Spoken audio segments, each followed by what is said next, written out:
Testing audio check 1 2 3.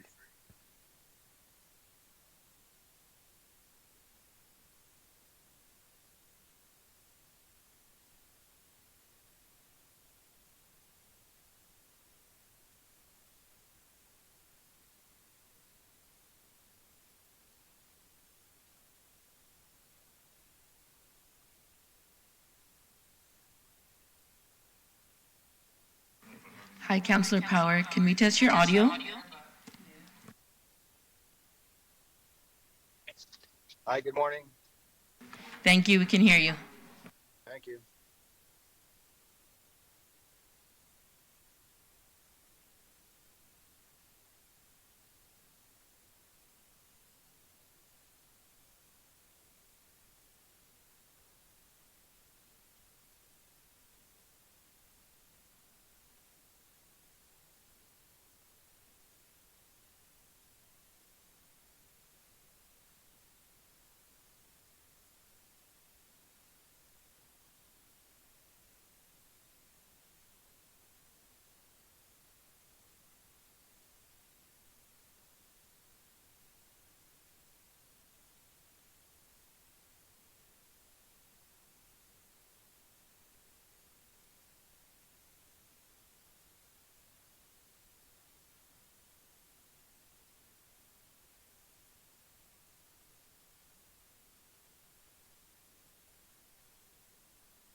Testing audio check 1 2 3.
Okay, as we begin today's meeting, we'd like to acknowledge that we are gathering here today on the treaty territory of the Mississaugas of the Credit First Nation, and before them, the traditional territory of the Haudenosaunee, Huron, and Wendat. We also acknowledge the many First Nations, Métis, Inuit, and other global Indigenous people that now call Brampton their home. We are honored to live, work, and enjoy this land. Please all rise for the singing of our national anthem, to be followed by a moment of personal reflection.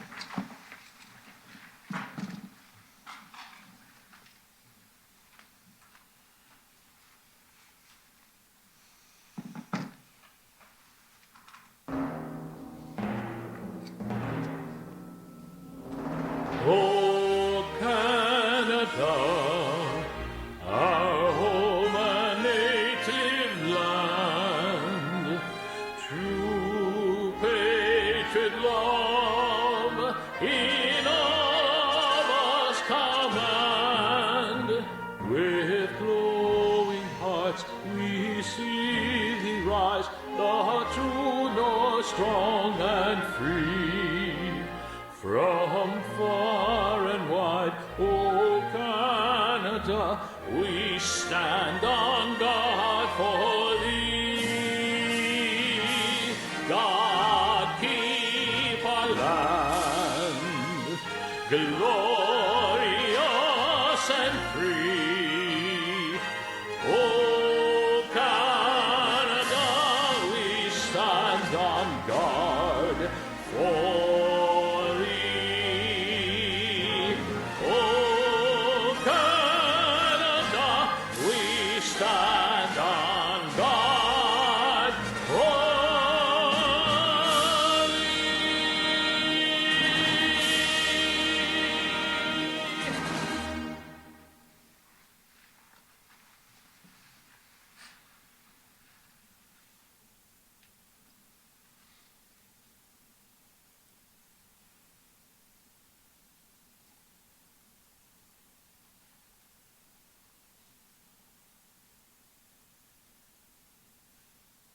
Thank you.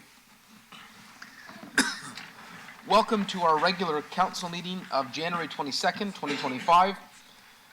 I see all members are present today in person, except for Councillor Power, who is virtual but will be joining us shortly.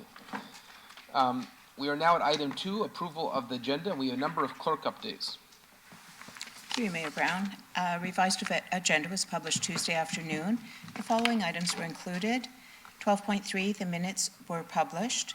18.10, bylaw 12-2025, the bylaw was published. 7.1, a delegation from Sylvia Roberts, a request was received and added to the revised agenda today, as well as the 8.1 staff update, government relations matters. Presentation will be published with the agenda today. Closed session items 19.4, OLT appeal, and 19.6, ground release, have been withdrawn from the agenda. Okay. We also have some new additions. I believe Councillor Santos has an addition. Thank you, through you, Mr. Mayor. Just adding an announcement. Today is Bell Let's Talk Day regarding mental health, and particularly youth mental health. Okay, that will be item 6.2. I also have an item to add, an additional closed session item 19.7 that I've spoken to the clerk and the city solicitor about. The city solicitor has a verbal update for us. And this is pursuant to Municipal Act exemption of solicitor-client privilege. That will be item 19.7. So I have a motion moved by Councillor Tour, seconded by Councillor Medeiros to approve the agenda. All those in favor? Motion carries. We're now at item 3, declarations of municipal conflict of interest. Does any member have a declaration of pecuniary interest under the Municipal Conflict of Interest Act? Seeing none, the clerk will so note. We have the following council minutes before us today. Minutes, City Council regular meeting December 11th, 2024. We have a motion moved by Councillor Paleshi, seconded by Councillor Brar to approve the minutes as published and circulated. All those in favor?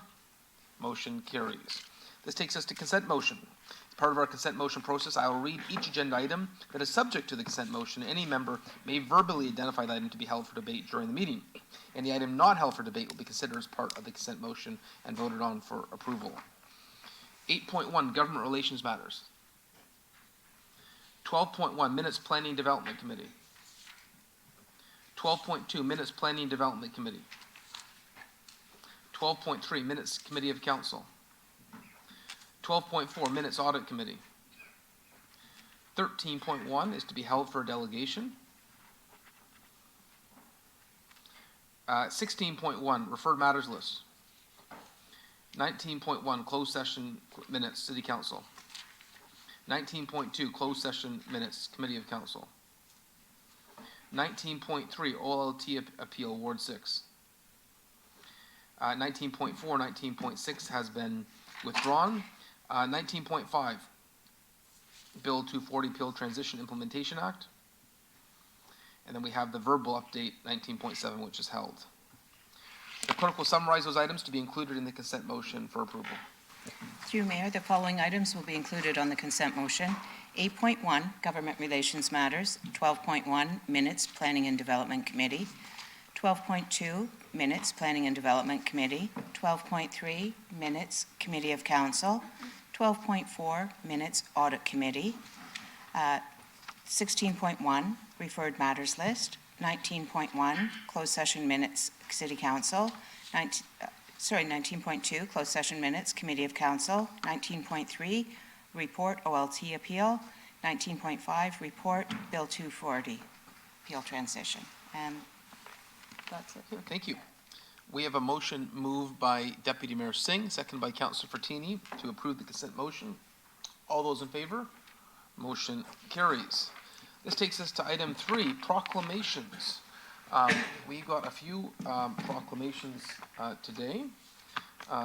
We have the Kawasaki Disease Awareness Day, Crime Stoppers Month, and the National Day of Remembrance for the Quebec City Mosque attack and action against Islamophobia. Kawasaki Disease Awareness Day. January 26 marks the anniversary of the day in 1961 the Japanese doctor Tomasaku Kawasaki began to recognize a cluster of symptoms that led to a classification of this disease. This disease is a leading cause of heart disease in children under 5. Early diagnosis is a matter of life and death or lifelong coronary distress.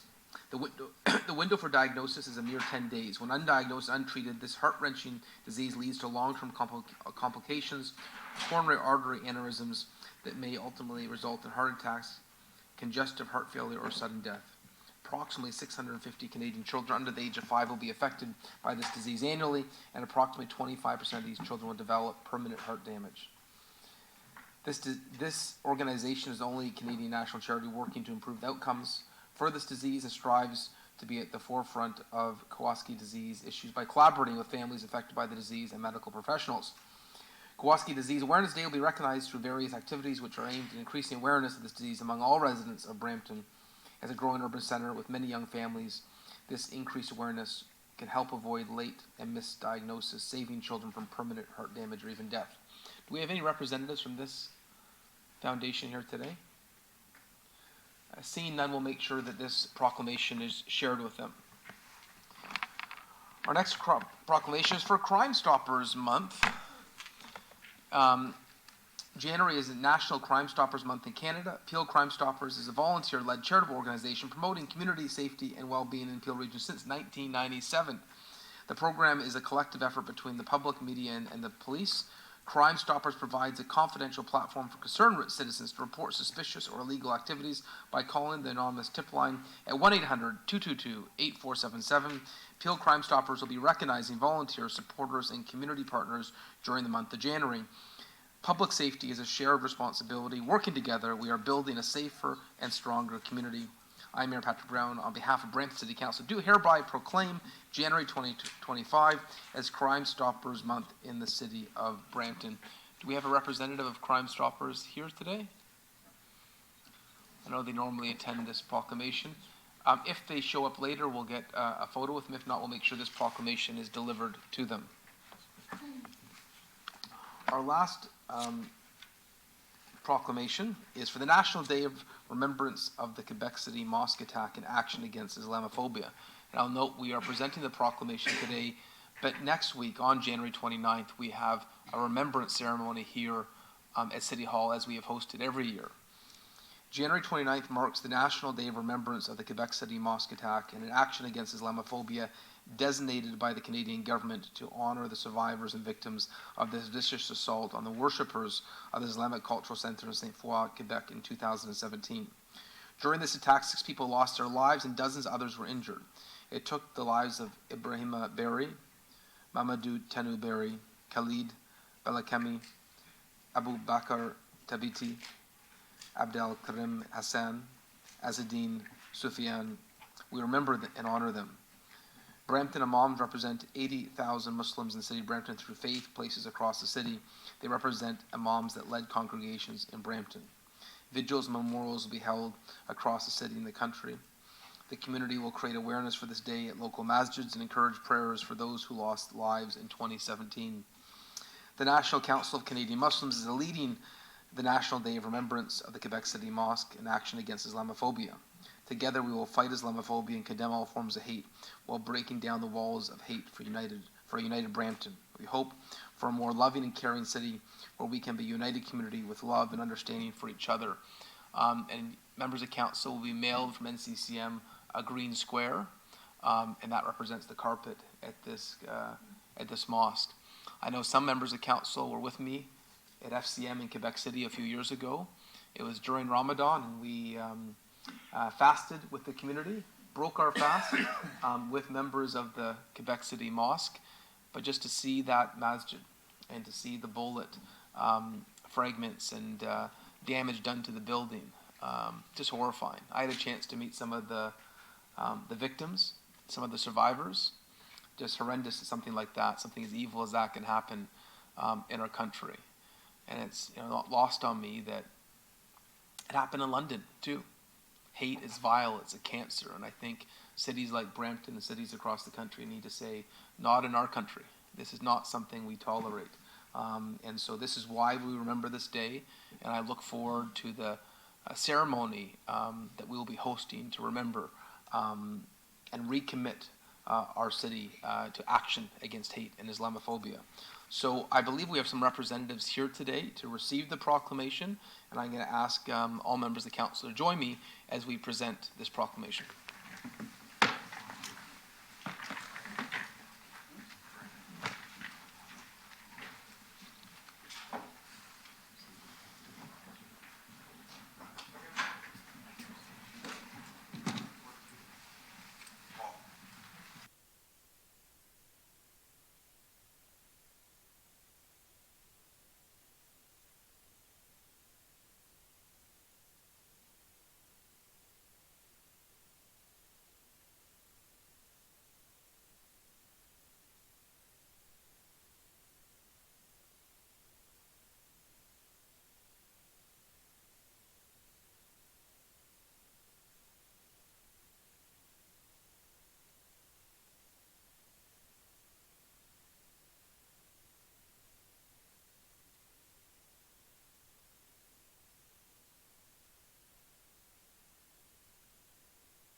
So members of council, please save this green square for January 29th. We'll be wearing it proudly with solidarity with the community next Wednesday. I'm going to ask the representative from NCCM to respond to the proclamation.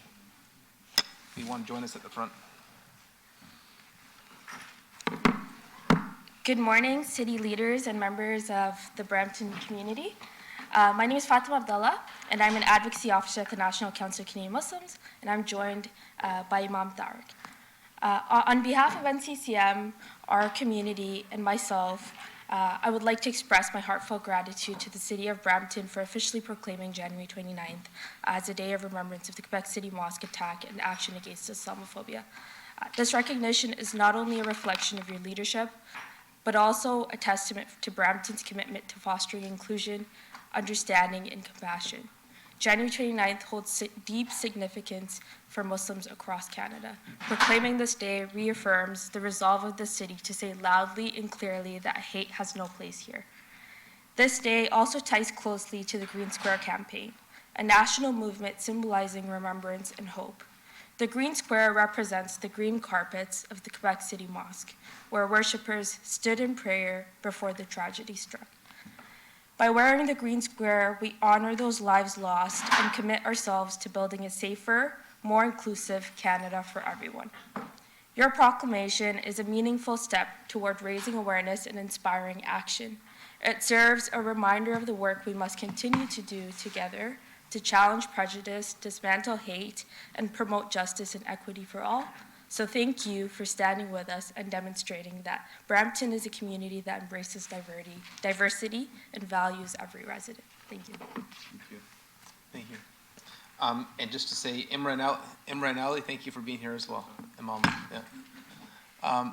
Okay, and Ur's here. Thank you and Musin for always doing great work in our collective fight against Islamophobia. This takes us to item 6.2, and that is the added item from Councillor Santos about Bell Let's Talk Day. Thank you through you, Mr. Mayor. Today, January the 22nd, 2025, is Bell Let's Talk Day.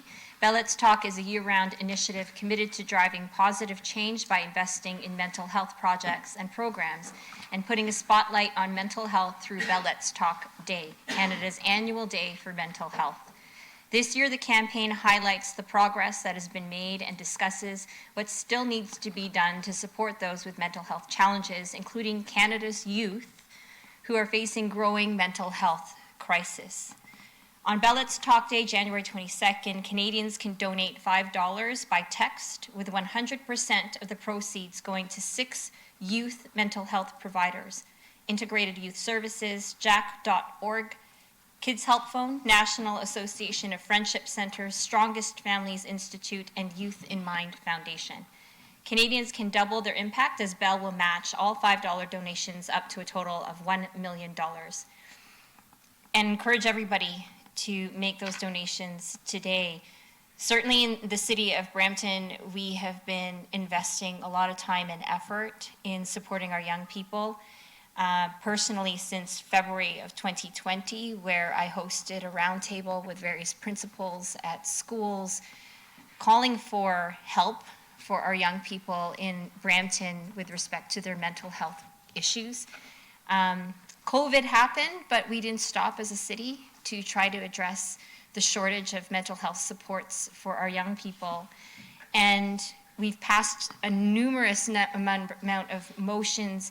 And over the past couple of years, I've been working very closely with Minister Tibolo and particularly MPP Graham McGregor on bringing a youth wellness hub to Century Gardens Youth Hub, together with the City of Brampton staff and with funding support from the Region of Peel. And I'm very happy to say that we are close, within days, close to announcing something very special at Century Gardens for our youth mental health support in the city of Brampton. So stay tuned for that next week, but I thought I'd bring that up because Bell Let's Talk Day is really honing in on youth mental health this year, and certainly we as a city have been trying very hard to provide more support for our young people. Thank you, Mr. Mayor. Thank you, Councillor Santos. This takes us to public delegations, and we have one delegation today, and this is on item 13.1, so we can move up item 13.1 as well, but we have delegation from Sylvia Roberts on the McLaughlin Road Ward 6 file. Yes, hello, my name is Sylvia Roberts. I'm a resident of Ward 3.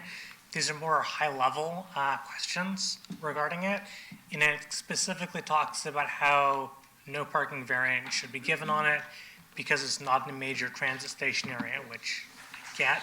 What I'm curious is if we have other metrics other than a major transit station area for when there's recommendations on parking.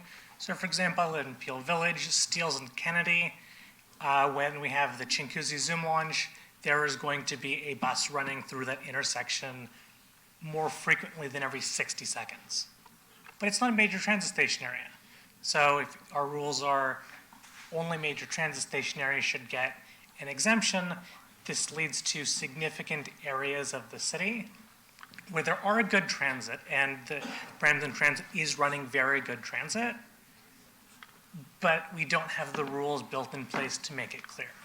So for example, on this project, because of the geotechnical limitations, the fact that we said, no, it has to be this many parking spaces per unit, a parking spot per every unit, what that meant is that it cut down the number of units. If you look at the original proposal, it's 3/4 of the units were family-sized units. I think I've heard repeatedly from council that Brampton wants family-sized units. So I make decisions like this by saying we have to stick hard on parking requirements. There's costs and there's trade-offs. I also don't want to remind council that for every parking space you're asking them to include for underground parking, at current construction costs and current mortgage rates, that adds $700 per month to the cost of a unit. And so my question is, do we have rules put in place? Or are we considering putting in a framework so that we can have a green light, yellow light, red light system, where green light is Brampton Transit says, yes, this has great transit, and we'd be supportive of a variance, but perhaps there is a cash in lieu of parking, because if we're having 30% of the people in the building take transit, the transit DCs don't cover it. If you're talking about the parking costs to actually build the spots, you'd be talking about $75,000 or $100,000 a spot to build it. But if your cash in lieus are $5,000, then Brampton Transit gets money to buy buses, which is something we have an issue in this budget where the DCs are well into the negatives. We don't have the money to buy buses, and this could help fill that. And it would encourage usage of our transit system, which we do put a fair amount of money and work into making sure it works.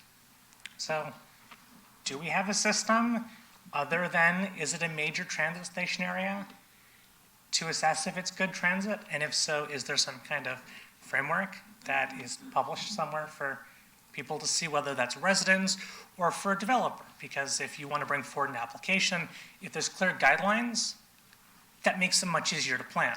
So you don't go to talk to the architects, design the building, and be told no because the parking is absolutely inflexible, and now the architect has to redesign the building. And so that reduces the amount of risk and costs to the developers. Also keep in mind that a huge amount of the costs are fixed, so land, the architecture, a bunch of the planning stuff, so when you shrink the number of units, that jacks up the cost per unit. So it's all things to keep in mind. So if there's a framework, I would love to see it. That's my delegation. Thank you, Sylvia. We'll have a motion to receive the delegation moved by Councillor Pelletier, second by Councillor Vicente. All those in favor? Motion carries. We can now move up item 13.1.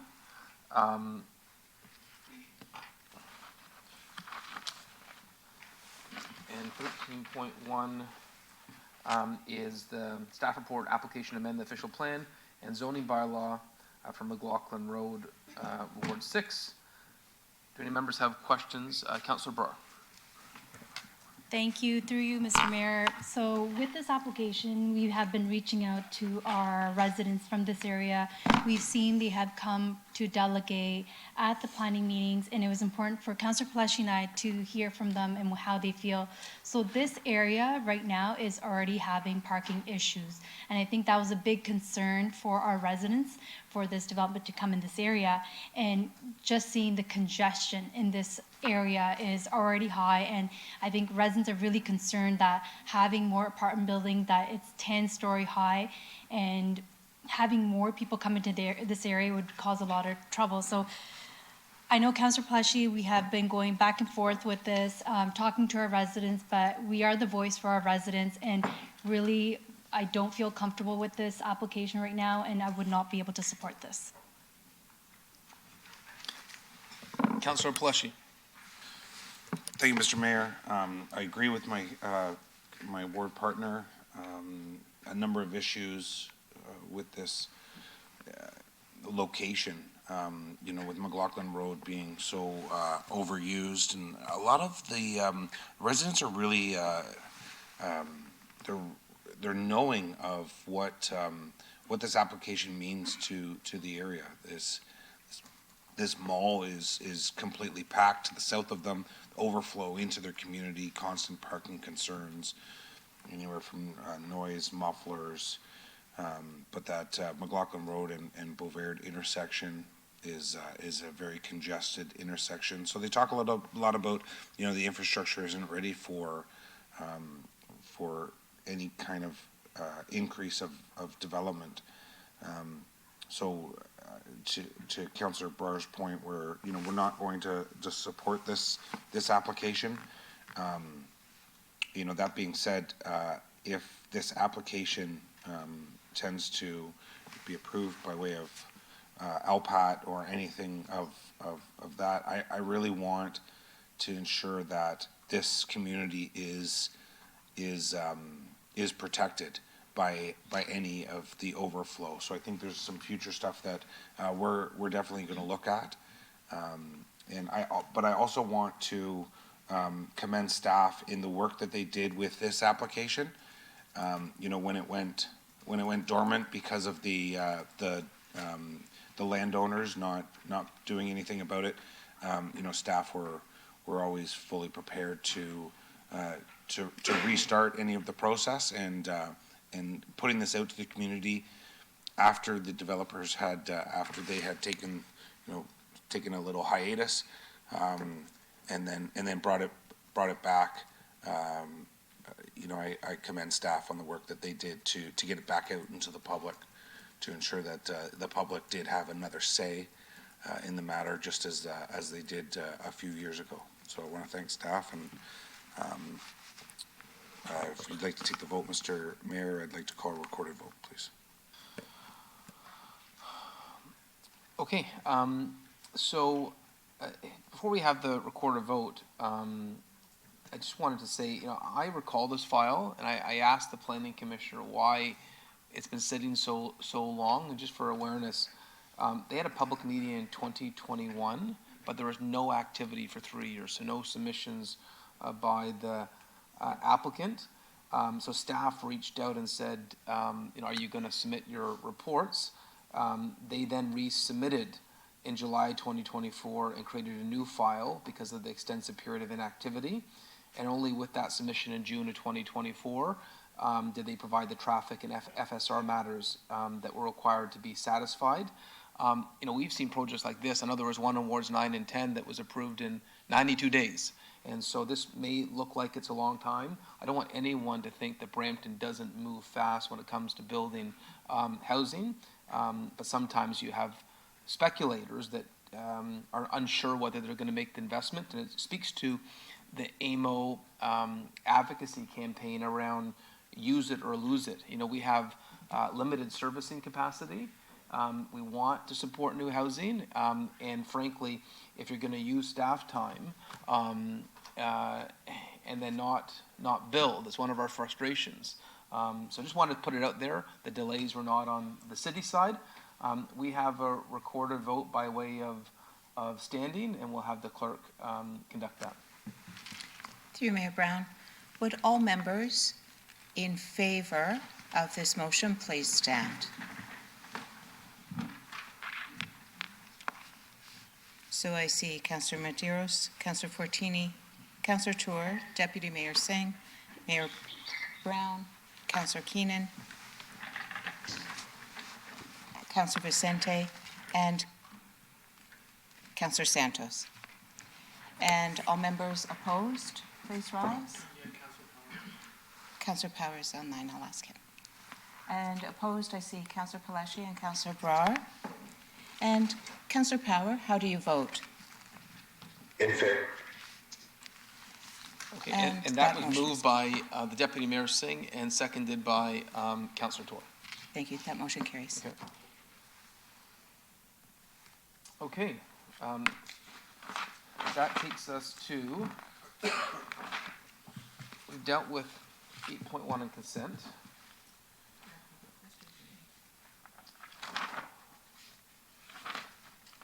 Public question period. Are there any questions from the public?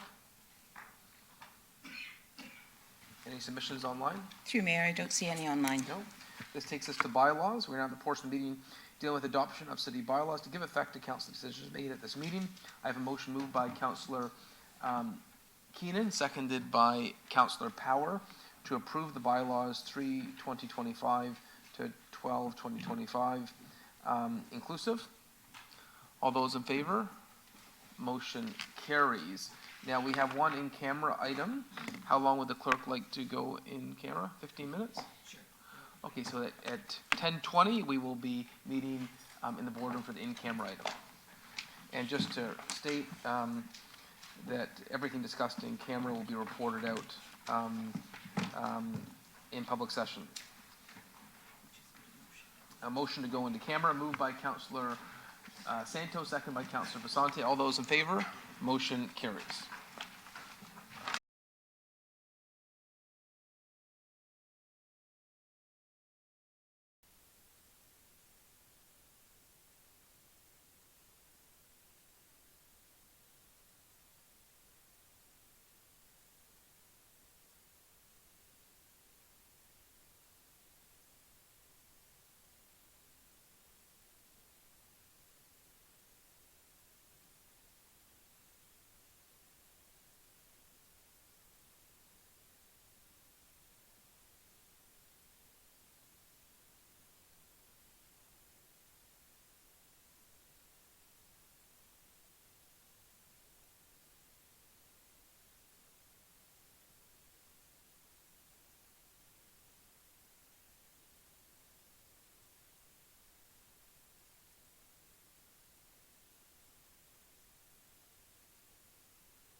make sure you don't have a mover and second.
Directed to bring a report regarding the review of the mobile licensing bylaw related to food trucks citywide, including the review of BI's authority to permit food trucks in the downtown area, that this be undertaken in conjunction with the current ongoing review of the mobile licensing bylaw. I believe this was moved by Councillor Tour, seconded by Councillor Deputy Mayor Singh. Are there any comments or questions? Councillor Palashi. Thank you, Mr. Mayor. Mr. Mayor, so in addition to this, I'd like to ask staff bring back some information regarding the food truck licensing in the city of Brampton right now, as far as what's happening out there today. What's the region's involvement too with their health department, if any? What are some of the rules around, how many in one particular area? Also, if we can get an understanding on the private side. Typically, when you're in a strip plaza, if it's a small strip plaza, there's only one food vendor that's allowed to operate in that plaza, like a restaurant or a fast food place or something like that. The issues that I'm finding, a lot of restaurant owners are requesting some information around the food trucks and what they're allowed to do and how they're impacting their impact on their business.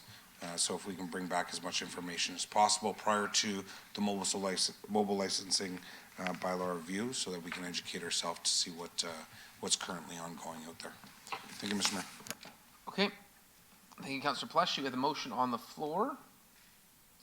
All those in favor? Motion carries unanimously. Thank you. This takes us to our confirming bylaw. I have a motion moved by Councillor Keenan and seconded by Councillor Santos to approve the confirming bylaw to confirm the proceedings and decisions from this meeting. All those in favor? Motion carries. This takes us to our last item, adjournment, item 21.